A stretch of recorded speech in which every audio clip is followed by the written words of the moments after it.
Good morning, dear students. How are you? We have done 5 chapter first book. Today we shall study.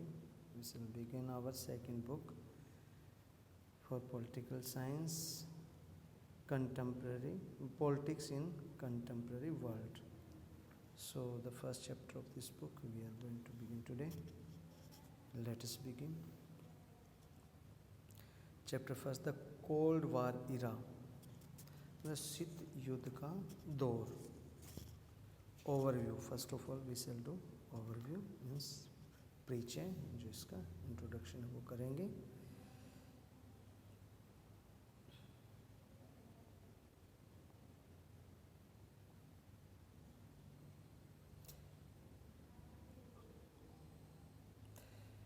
This chapter provides a backdrop to the entire book. The end of the Cold War is usually seen as the beginning of the contemporary era in world politics, which is the subject matter of this book. It is therefore appropriate that we begin the story with a discussion of the Cold War. The chapter shows how the dominance of the two superpowers, the United States, America, and the Soviet Union, was central to the Cold War. It tracks the various arenas the Cold War in different parts of the world. The chapter views the non-aligned movement, NAM, as the challenge to the dominance of the two superpowers and describes the attempts by the non-aligned countries to establish a new international economic order, NIEU, as the means of attaining economic development and political independence. This chapter provides a backdrop to the entire book. ये जो lesson है पूरी किताब के लिए एक कह सकते हैं हम इंट्रोडक्टरी है, एक बैकड्रॉप है, एक पूरा उसको पढ़ने के लिए तैयार किया गया कि इसकी समझ के लिए पूरी बुक किस बारे में लिखी गई, तो ये चैप्टर उससे से तैयार किया गया है. तो जो शीत युद्ध था, मतलब कोल्ड वॉर था, उसकी समाप्ति को समकालीन विश्व राजनीति की शुरुआत की तरह देखा जाता है कि कंटेम्प्रेरी जो वर्ल्ड पॉलिटिक्स है उसकी शुरुआत एंड ऑफ कोल्ड वार के साथ ही हुई है. यह है समकालीन विश्व राजनीति. समकालीन विश्व राजनीति मीन्स कंटेम्प्रेरी वर्ल्ड पॉलिटिक्स. इस पुस्तक की विषय वस्तु है, इसीलिए उचित है कि हम कहानी की शुरुआत शीत युद्ध की चर्चा से करें, मतलब कोल्ड वार की डिस्कशन करके करें हम इस पुस्तक की शुरुआत. इस लेसन में, इस अध्याय में ये साफ हो जाएगा कि किस तरह से दो महाशक्तियाँ, टू सुपर पावर्स हैं, जो संयुक्त राज्य अमेरिका और सेकंड जो सोवियत संघ, उसका किस प्रकार से वर्सव शीत युद्ध के केंद्र में था. शीत युद्ध जो हुआ उसमें दोनों का वर्सव है, दोनों में हथियारों की होड़ थी, हथियार बढ़ाने की, एक दूसरे से शक्तिशाली दिखाने की एक होड़ थी. इस लेसन में हमें विश्व के विभिन्न हिस्सों में शीत युद्ध के जितने भी स्थान हैं वो अलग अलग युद्ध स्थल हैं, समर स्थलियाँ हैं, उन तक भी ये लेसन हमें लेकर जाएगा. इस लेसन में हम गुट निरपेक्ष आंदोलन पर भी इस दृष्टि से विचार करेंगे कि किस तरह इसने दोनों राष्ट्रों के दबदबों को चुनौती दी, क्योंकि गुट निरपेक्षता जैसे भारत ने अपनाई थी कि न तो वो अमेरिका की तरफ गया था, न वो पूर्णतः से सोवियत संघ रूस की तरफ गया था. तो गुट निरपेक्षता ने भी दोनों जो खेमे हैं उनको उनके दबदबे को चुनौती दी थी कि भाई कोई किसी के अधीन नहीं है, सभी गुट निरपेक्ष अपने तरीके से अपना जीवन यापन करेंगे सभी राष्ट्र. तो गुट निरपेक्ष देशों द्वारा नई अंतर्राष्ट्रीय आर्थिक व्यवस्था स्थापित करने के प्रयास की भी चर्चा इस अध्याय में हम करेंगे कि किस प्रकार से जो भारत जैसा देश है उसने नई अंतर्राष्ट्रीय आर्थिक व्यवस्था अपनाई गुट निरपेक्ष रहते हुए, और इसके अंदर ये चर्चा दी गई है कि इस तरह से इन देशों ने गुट निरपेक्ष आंदोलन को अपने आर्थिक विकास की सीढ़ी बनाया और राजनीतिक स्वतंत्रता का साधन भी बनाया. तो ये हम सब इस लेसन में करेंगे.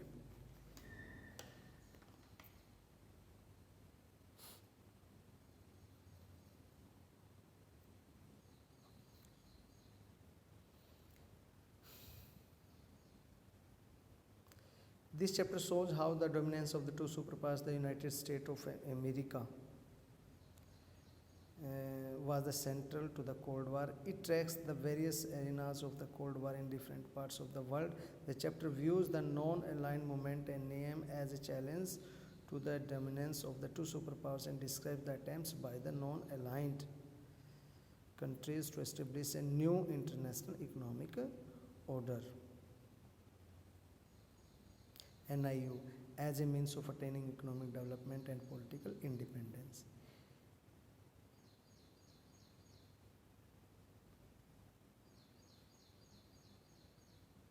It concludes an assessment of the India's role in NAM, asks how successful the policy of non-alignment has been in protecting India's interests. इसमें हम ये भी देखेंगे, ये प्रश्न पर भी ध्यान देंगे कि किस प्रकार भारत के हितों की रक्षा में गुट निरपेक्षता की नीतियाँ किस समय तक वो सफल रही थी, ये सभी चीज़ें हम इसमें देखेंगे। यहाँ पे दो चित्र दिए गए हैं। The end of the Second World War led to the rise of the two major centers of power. The two pictures above symbolizes the victory of the US and USSR in the Second World War. America soldiers raising the US flag during the Battle of the Jima, Japan on 23rd February 1945. Credit raising the flag on Iwo Jima, photograph by Associated Press. Soviet soldiers raising the USSR flag on the Reichstag building in Berlin, Germany in May 1945. Credit Reichstag flag, photograph by तो यहाँ पे जो दूसरे विश्व युद्ध का जब अंत था, उसके अंत के परिणाम स्वरूप दो महाशक्तियों का वहाँ पे उदय हुआ था। एक थी अमेरिका और दूसरा था रूस। यानी कि दोनों के यहाँ पे चित्र दिए गए हैं दोनों देशों के। तो यहाँ क्लियरली हम दिखाई देते हैं कि दोनों देशों, यहाँ पर अमेरिका है और यहाँ पर जो रूस के चित्र दिखाई दे रहे हैं। तो विश्व युद्ध में संयुक्त राज्य अमेरिका और समाजवादी सोवियत गणराज्य की विजय है, ये दोनों ये दिखा रहे हैं। फर्स्ट है जो अमेरिकी सैनिक 23 फरवरी 1945 है 23 फरवरी 1945 को आइवो जीमा जापान की लड़ाई में अपना झंडा फहरा रहे हैं। और फिर समाजवादी सोवियत गणराज्य के सैनिक हैं रूस के 1945 में राइस्टिंग बिल्डिंग बर्लिन जर्मनी में अपना झंडा फहरा रहे हैं। यहाँ पर ये चीज़ देखने को मिलती है। तो भारत न तो अमेरिका के खेमे में गया था पूर्णतः से और न वो रूस के पास था, वो गुट निरपेक्ष था और इसी आधार पर उन्होंने अपने विकास का रास्ता वो अपनाया था। क्यूबन मिसाइल क्राइसिस, क्यूबा की मिसाइल का संकट है। इन अप्रैल 1961 the leaders of the union Soviet socialist Republic USSR were worried that the United states of America USA would invade communist ruled Cuba and overthrow Fidel Castro and president of the small island nation off the coast of the United States. Cuba was an ally of the Soviet Union and received both diplomatic and financial aid from it. Nikita Khrushchev, the leader of the Soviet Union, decided to convert Cuba into a Russian base. In 1962, he placed nuclear missiles in Cuba. The installation of these weapons put the US for the first time under the from close range and nearby double the number of the bases or cities in the American mainland which could be threatened by the USSR. तो पहली बार क्या हुआ 1961 में 1961 में अप्रैल के महीने में Soviet संघ के जो नेता थे उनको एक चिंता सता रही थी सोवियत संघ के नेताओं को कि अमेरिका साम्यवादियों द्वारा शासित जो क्यूबा है उस पर कहीं आक्रमण ना कर दें। एक छोटा सा द्वीपीय देश है जो बिल्कुल रूस के फेवर में है वहाँ पर। तो इनको एक चिंता सता रही थी रूस को। तो इन्होंने क्या किया कि इनको लग रहा था कि इस देश के राष्ट्रपति है फिदेल कास्त्रो, इसका तख्ता पलट ना हो जाए। और क्यूबा अमेरिका के तट से लगा हुआ एक छोटा सा देश है, जैसा बताया आपको एक द्वीपीय देश है। क्यूबा का जुड़ाव सोवियत संघ से था और सोवियत संघ ने उसे कूटनीतिक और वित्तीय सहायता देता था, उसको हर तरीके से वो मदद करता था रूस क्यूबा को। और सोवियत संघ के नेता थे निकिता खुश्चेव, उसने क्यूबा को रूस के सैनिक अड्डे के रूप में बदलने का फैसला किया कि वो रूस का सैनिक अड्डा बना देगा क्यूबा में। और इसके लिए उसने 1962 में क्रुश्चेव ने क्यूबा में परमाणु मिसाइलें तैनात कर दी वहाँ पे अमेरिका के लिए। और इन हथियारों की तैनाती से पहली बार अमेरिका इतना नज़दीकी निशाने पर आ गया था रूस के कि लगभग हथियारों की इस तैनाती के बाद सोवियत संघ पहले की तुलना में अब अमेरिका के मुख्य भूभाग पर, मतलब अमेरिका का जो मेन लैंड है, लगभग उसके दोगुने क्षेत्र था। पहले जितना था उससे दुगना अब उसके शहरों पर हमला कर सकता था, उसके सैन्य ठिकानों पर दुगने सैन्य ठिकानों पर हमला बोल सकता था। तो ये मुख्य भूभाग पर अमेरिका के इस तरीके से यहाँ से अमेरिका के भागों को वो निशाना बना सकता था। तो इस तरीके से इसने इसको सैनिक अड्डा बना लिया क्यूबा को, रूस ने क्यूबा को सैनिक अड्डा बना लिया। 3 weeks after the Soviet Union had placed the nuclear weapons in Cuba, the Americans became aware of it. The US President John F. Kennedy and his advisors were reluctant to do anything that might lead to full-scale nuclear war between the two countries, but they were determined to get Khrushchev to remove the missile and nuclear weapons from Cuba. Kennedy ordered American warships to intercept any Soviet ships heading to Cuba as a way of the warning the USSR of his seriousness. A clash seemed imminent in what come to be known as the Cuban Missile Crisis. The protest of this clash made the whole world nervous, for it would have been no ordinary war. Eventually, to the world's great relief, both sides decided to avoid war. The Soviet ships shot down and turned back. Cuba में Soviet संघ द्वारा जो परमाणु हथियार है तैनात करने की भनक अमेरिका को इतने जल्दी से नहीं लगी, और लगभग इनको 2 या 3 हफ्ते बाद उनको लगा कि यहाँ पे उन्होंने जो हथियार है उनकी तैनाती की हुई है। तो इससे पहले उनको बिल्कुल भी नहीं पता। 3 weeks after the Soviet Union had placed the nuclear weapons in Cuba, American became, और 3 हफ्ते बाद अमेरिका को इसके बारे में पता लगा कि क्यूबा में रूस ने न्यूक्लियर वेपन्स है वो लगा दिए हैं। अमेरिकी राष्ट्रपति जॉन एफ कैनेडी ने और उसके सलाहकार थे, ऐसा कुछ भी वो करने से हिचकिचा रहे थे कि दोनों देशों के बीच में जो परमाणु युद्ध है वो शुरू हो जाए। But they were determined to get Khrushchev to remove the missiles and nuclear weapons from the Cuba. लेकिन दोनों ही डिटरमाइंड भी थे कि वो कैसे न कैसे वहाँ से न्यूक्लियर वेपन्स वो हटवा दें। तो हटाने के लिए वो काफ़ी प्रेशर बना रहे थे। कनेडी ने आदेश दिया कि अमेरिकी जंगी बेड़ों को आगे करके क्यूबा की तरफ जाने वाले जितने भी सोवियत जहाज़ है, सोवियत रूस के जो जहाज़ हैं वो जा रहे हैं, तो उनको रोक लिया जाए। तो अब उन्होंने निर्णय किया, 2-3 हफ्ते बाद जब उनको पता लगा तो अब उन्होंने उसको रोकने की कोशिश की कि जंगी जहाज़ वहाँ पर और अधिक न जाए। इस तरह अमेरिका सोवियत संघ को मामले के प्रति अपनी गंभीरता की चेतावनी देना चाहता था कि भाई अब है ना, अब हो गया, आपने जो डाल दिया ठीक है, लेकिन अब ये मामला बड़ा गंभीर है और हम आपको इस चीज़ के लिए रोक रहे हैं। तो इस तरीके से उनको पता लग गया हाँ भाई गंभीर चेतावनी है। तो ऐसी स्थिति में यह लगा कि दोनों देशों के बीच में युद्ध होकर रहेगा, और इसी को क्यूबा मिसाइल संकट के रूप में जाना गया। इस संघर्ष से आशंका थी कि ये युद्ध है ये पूरा विनाश का कारण बनेगा, और अब पूरी दुनिया को ये बेचैन कर रखा था इस टकराव ने, इस क्राइसिस ने, संकट ने। यह टकराव कोई आम युद्ध नहीं होता। दोनों पक्षों ने युद्ध टालने का फैसला किया क्योंकि उनको पता है कि विनाश दोनों तरफ का है। दुनिया ने चैन की सांस ली। सोवियत संघ के जहाज़ों ने या तो अपनी गति धीमी कर दी या फिर वापसी का वो रुख कर लिया। उन्होंने वहाँ पे turned back and they turned back. Cuban Missile Crisis was a high point of what came to be known as the Cold War.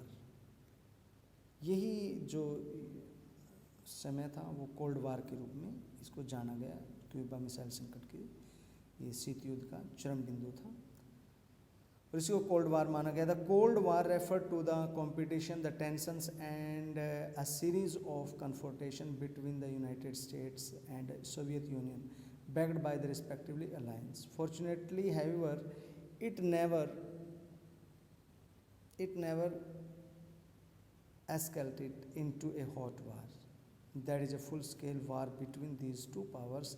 There were wars in the various regions with the two powers and their alliance involved in warfare and sporting religious allies. But at least the world avoided another global war.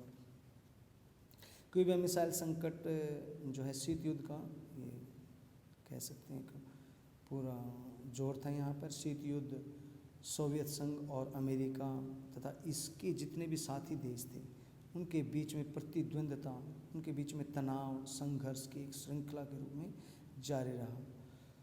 सौभाग्य से इन तनावों और संघर्षों ने युद्ध का रूप नहीं लिया, यानी इन दोनों देशों के बीच में कोई पहले से जैसे होता रहा रक्त रंजित युद्ध नहीं छिड़ा। विभिन्न इलाकों में युद्ध हुए, दोनों महाशक्तियों और उनके साथी देश थे युद्धों में वो लगे रहे, संलग्न रहे। वे अक्षेत्र विशेष के अपने साथी देश के मददगार बने रहे, लेकिन दुनिया तीसरे विश्व युद्ध से यहाँ पे बच गई। ये एक बड़ी चीज़ यहाँ पे देखने में आई। The cold war was not simply a matter of power. The cold war not simply a matter of power, rivalries of military alliance and of balance of power. These were accompanied by a real ideological conflict. Actually क्या था, एक ideological conflict था, a difference over the best and the most appropriate way of organizing political, economic and social life all over the world. The Western alliance headed by the US represented the ideology of the liberal democracy and capitalism, while the Western alliance headed by the Soviet Union was committed to the ideology of socialism and communism. You have already studied these ideologies in class 11th.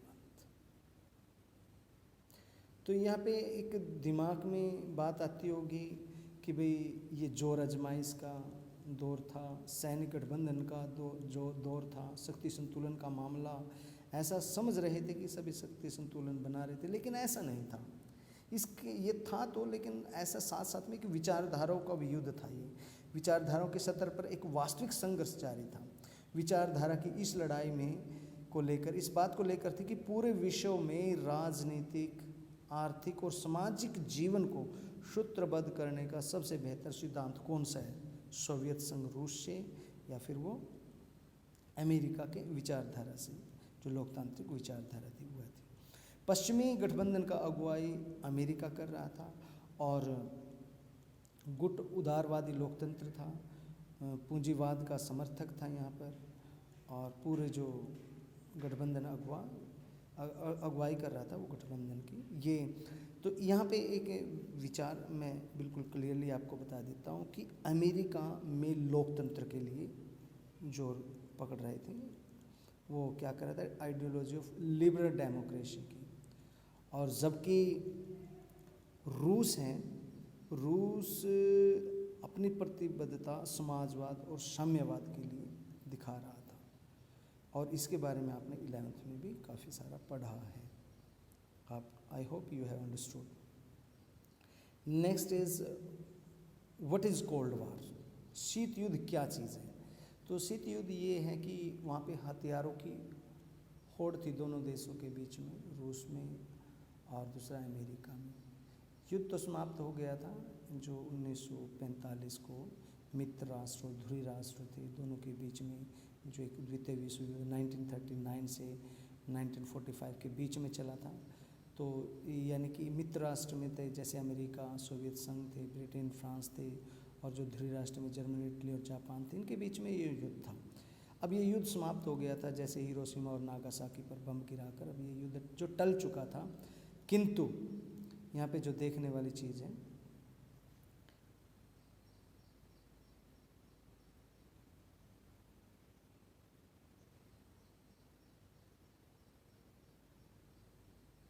ये टल तो चुका था, लेकिन यहाँ पर जो एक बड़ी समस्या थी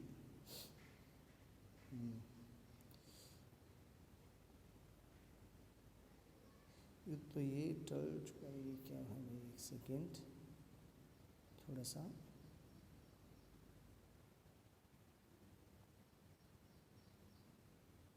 रोक लेते हैं इसको।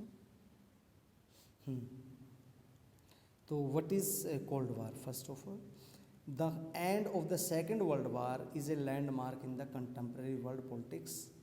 In 1945, the Allied forces led by the US, Soviet Union, Britain and France defeated the Axis power. ध्रुवीय शक्तियों को उन्होंने हरा दिया, led by the Germany, Italy and Japan, ending the Second World War जो 1939 to 1945 हुआ था. The war had involved almost all the major powers of the world and spread out to regions outside Europe, including Southeast Asia, China, Burma, now Myanmar, and part of India's northeast. The war devastated the world in terms of loss of human lives and civilian property. The First World War had earlier shaken the world between 1914 to 1918. तो दूसरे विश्व युद्ध का अंत है समकालीन, मतलब contemporary जो वर्ल्ड पॉलिटिक्स है उसका एक बहुत ही महत्वपूर्ण पड़ाव है। 1945 में जो मित्र राष्ट्र थे, अलाइंड नेशंस थे, और जो ध्रुवीय राष्ट्र और जो अलाइंड फोर्सेस कंटेम्प्रेरी वर्ल्ड में, और एक्सिस पावर्स यानी कि मित्र राष्ट्र और ध्रुवीय राष्ट्र के बीच में दूसरे विश्व युद्ध 1939 से जो 1945 के बीच हुआ था वो समाप्त हो गया, दूसरा विश्व युद्ध। अब मित्र राष्ट्र की अगुवाई अमेरिका, सोवियत संघ, ब्रिटेन और फ्रांस कर रहे थे।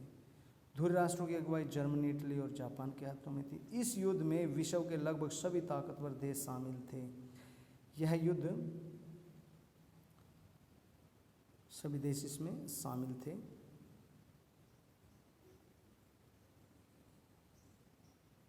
विश्व के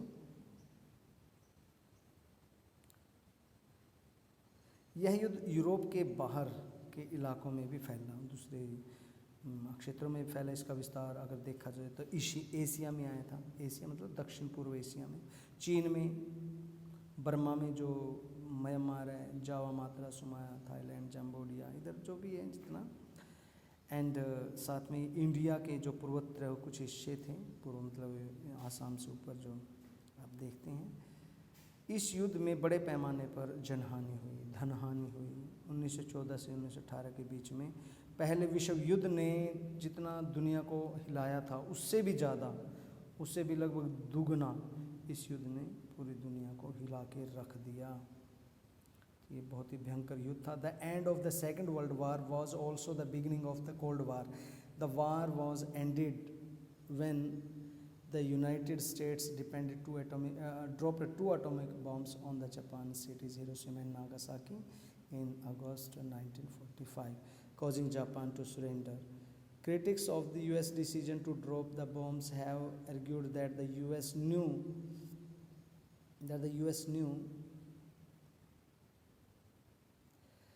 that Japan was about to surrender and that it was necessary to drop the bombs. They suggest that the US action was intended to stop the Soviet Union from making military and political gains in Asia and elsewhere, to show Moscow that the United States was supreme.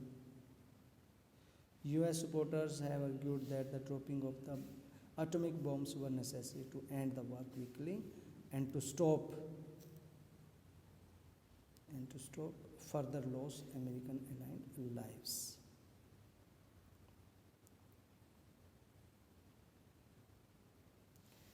दूसरे विश्व युद्ध की समाप्ति से ही शीत युद्ध की शुरुआत हो गई थी। अगस्त 1945 में अमेरिका ने जापान के 2 जो बड़े शहर थे, हिरोशिमा और नागासाकी, उन पर परमाणु बम गिराए और जापान को घुटने टेकने पर मजबूर कर दिया।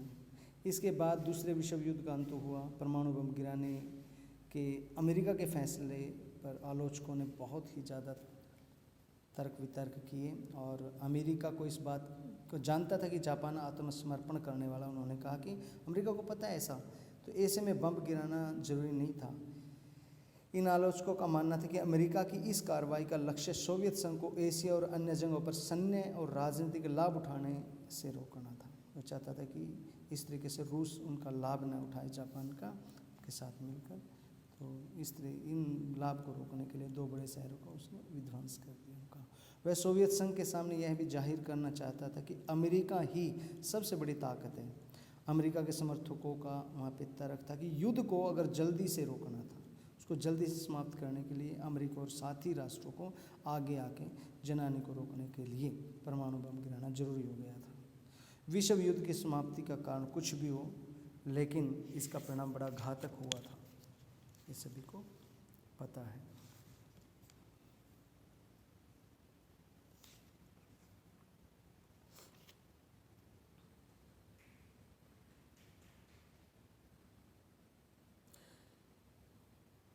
Whatever the motives, the consequences of the end of the Second World War was the rise of the 2 new powers on the global stage। यहाँ पे 2 नई शक्तियाँ उभर कर आ गई। चाहे कोई भी इसका परिणाम हो, लेकिन ये बात तय हो गई कि रूस और अमेरिका ही 2 महाशक्तियाँ हैं पूरे विश्व में।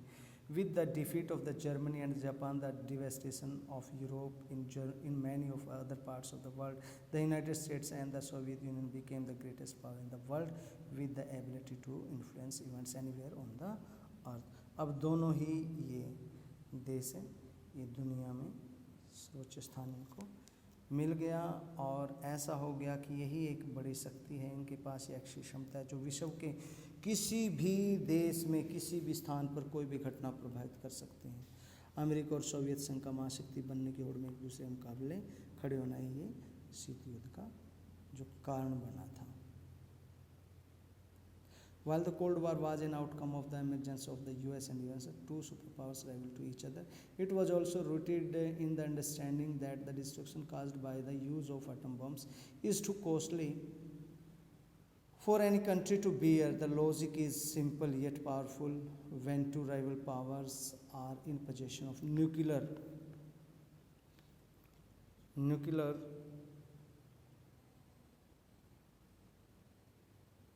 weapons capable of inflicting death and destruction unacceptable to each other, a full-fledged war is unlikely. In spite of provocations, neither side would want to risk war, since no political gains would justify the destruction of their societies। शीत युद्ध शुरू होने के पीछे यह समझ भी काम कर रही थी कि परमाणु बम के होने से पहले विध्वंस की मार झेलना किसी भी राष्ट्र के बूते की बात नहीं है। यह एक सीधा साधा लेकिन असरदार तर्क था। जब दोनों महाशक्तियों के पास इतने अक्षमता के परमाणु हथियार हो गए कि एक दूसरे को वो असहनीय क्षति पहुंचा सके, तो ऐसे में दोनों के बीच में एक रक्त रंजित युद्ध होने की संभावना बहुत कम रह जाती है। उकसावे के बावजूद भी कोई भी पक्ष युद्ध का जोखिम मोल नहीं लेना चाहेगा, क्योंकि युद्ध से राजनीतिक फायदा चाहे किसी को भी हो, लेकिन इससे होने वाले विध्वंस को औचित्यपूर्ण ठहराया नहीं जा सकता। ये बड़ा मुश्किल हो जाता है। In the event of a nuclear war, both sides will be so badly harmed that it will be impossible to declare one side और द अदर साइड विनर। किसी का भी ये पता नहीं लगता। परमाणु युद्ध की सूरत में दोनों पक्षों को इतना नुकसान हो जाता है कि इसमें पता नहीं लगता विजेता कौन है और हारा कौन है। ये बड़ी दिक्कत हो जाती है। Even one of them traces to attack a disable nuclear weapons of its rival, the other would still be left enough nuclear weapons to inflict an unacceptable destruction. This is called the logic of deterrence. Both sides have the capacity to retaliate against an attack and to cause so much destruction that neither can afford to initiate war. Thus the Cold War, in spite of being an intense form or rivalry between great powers, remained a cold and not hot and or shooting war. The difference relationship prevents war, but not the rivalry between powers. अगर कोई अपने शत्रु पर आक्रमण करके उसके परमाणु हथियारों को नाकाम करने की कोशिश करता है, तब भी दूसरे के पास उसे बर्बाद करने के लायक हथियार बच जाएंगे। इसे अवरोध कह सकते हैं आप, रोक और संतुलन का तर्क कह सकते हैं। दोनों ही पक्षों के पास एक दूसरे के मुकाबले और परस्पर नुकसान पहुंचाने की इतनी क्षमता होती है कि कोई भी पक्ष युद्ध का खतरा नहीं उठाना चाहता। इस तरह महाशक्तियों के बीच में गहन प्रतिद्वंद्विता होने के बावजूद शीत युद्ध रक्त रंजित युद्ध का रूप नहीं ले सका और इसकी तासीर ठंडी रही। पारस्परिक अपरोध की स्थिति में युद्ध तो नहीं होने दिया गया, लेकिन यह स्थिति पारस्परिक एक प्रतिद्वंद्विता को नहीं रोक सकी और जो आज भी आप देख सकते हैं कायम है। Note the main military features of the cold war, the two super powers and the rival blocs led by the superpowers were expected to behave as rational and responsible actors. They were to be rational and responsibilities in the sense that they understood the risks in fighting wars that might involve the two superpowers. When two superpowers and blocs led by them are in the distance relationship, fighting wars will be massively destructive.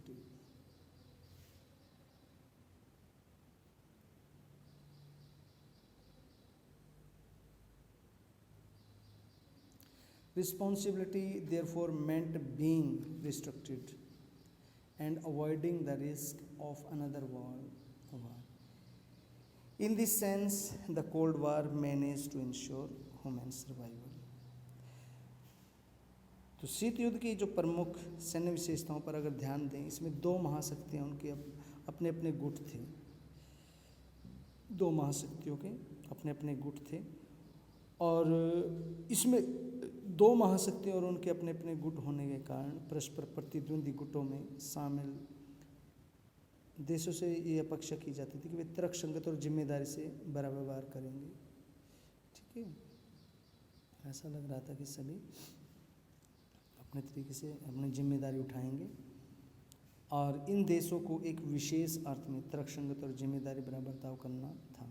परस्पर विरोधी गुटों में शामिल देशों को समझना था कि आपसी युद्ध में जोखिम, क्योंकि ऐसा संभव है कि इनकी वजह से दो महाशक्तियों के बीच युद्ध की ठन जाए। जब दो महाशक्ति और उनके अगुवाई वाले गुटों के बीच में पारस्परिक अपरोध का संबंध हो तो युद्ध लड़ना दोनों के लिए विध्वंस साबित होगा। इस संदर्भ में जिम्मेदारी का मतलब यह था कि संयम से काम लेना, संयम से काम लेना। Responsibility therefore meant being restrained and avoiding the risk of another world war. In this sense, the war managed to ensure man's survival. और तीसरे विश्व युद्ध की स्थिति से जोखिम से बचना था। शीत युद्ध ने समूची मनुष्य जाति पर मंडराते खतरे को जैसे तैसे संभाल लिया था। तो I think this is enough for today. We shall do the second part of this lesson, the emergence of two powers blocs, दो ध्रुवीय शक्तियों का विश्व का आरंभ, यानी कि रूस और अमेरिका का वर्चस्व है। कल से हम ये पढ़ेंगे। तो I hope you are doing well, you have understood. If still I have any problem you can write to me through WhatsApp और you can call to me either. So have a nice day today. May Goddess Saraswati bless you with the great age of knowledge. Have a good day. Thank you.